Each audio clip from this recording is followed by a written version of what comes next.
Dans cette leçon, nous allons étudier l'aire des rectangles et des carrés. Donc, commençons par rappeler ce qu'est l'aire d'une figure. L'aire d'une figure, c'est la mesure de sa surface intérieure, dans une unité d'aire donnée. Par exemple, sur notre dessin, il y a 3 figures sur un quadrillage, et on considère que l'unité d'aire, c'est l'aire du petit carré bleu qui est en haut à gauche. L'aire de la première figure, comme la première figure est composée de 3 petits carrés, on dit que l'aire de la première figure est de 3 unités d'aire. Pour la deuxième figure, elle est composée de 4 carrés entiers et de 2 demi-carreaux, qui fait un carreau supplémentaire. Donc l'aire de la deuxième figure est 5 unités d'aire. Et enfin, la dernière figure, la troisième, est composée de 2 carreaux complets et de 2 demi-carreaux qui en fait un de plus. Donc l'aire de la troisième figure, c'est 3 unités d'aire. Alors ce qui est très important, c'est qu'il ne faut pas confondre l'aire d'une figure et le périmètre d'une figure. Je rappelle que le périmètre d'une figure, c'est la longueur de son contour, alors que l'aire de la figure, c'est la mesure de sa surface à l'intérieur. Si on prend comme exemple la première figure, donc nous venons de voir que son aire, c'est 3 unités d'aire. Si on calcule son périmètre, c'est un rectangle, donc 2 fois la longueur est de 3 carreaux, donc 3 fois 2, 6, et la largeur est de 1. 1 fois 2, ça fait 2. Nous avons donc un périmètre de 8, qui n'a rien donc à voir avec l'aire qui est de 3 unités d'aire. De plus, il se peut que 2 figures n'aient pas du tout les mêmes formes, n'aient pas du tout les mêmes dimensions, pas du tout le même périmètre, mais quand même la même aire. Quand on voit la première figure et la troisième figure, elles ont la même aire, elles n'ont pas du tout la même forme. Et de même, 2 figures peuvent ne pas avoir la même forme, les mêmes dimensions, ne pas avoir la même aire, et puis les périmètres sont égaux. Ça arrivera de temps en temps.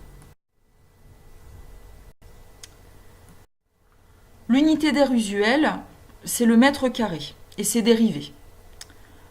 C'est-à-dire le décimètre carré, le centimètre carré, etc. Nous verrons plus tard ces unités d'aire dans une leçon.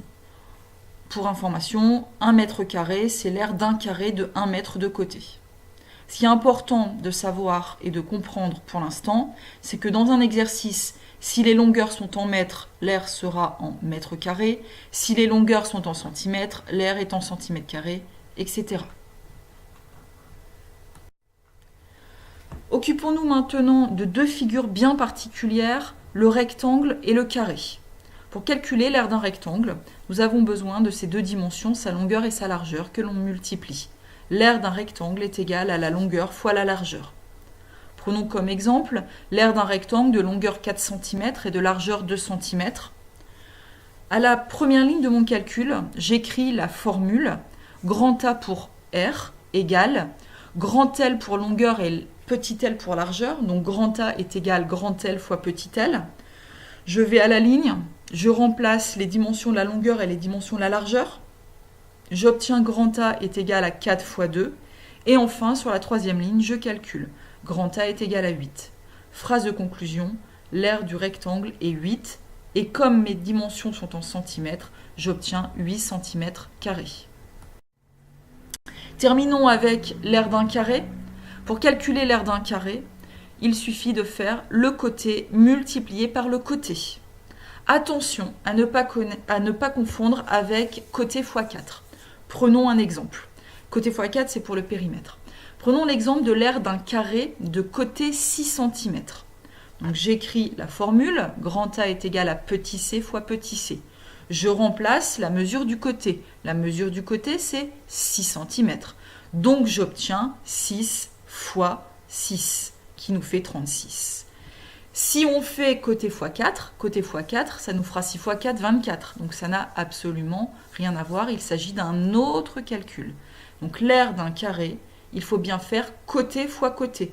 Vous devez bien avoir la même longueur que vous multipliez 2 fois. 6 fois 6.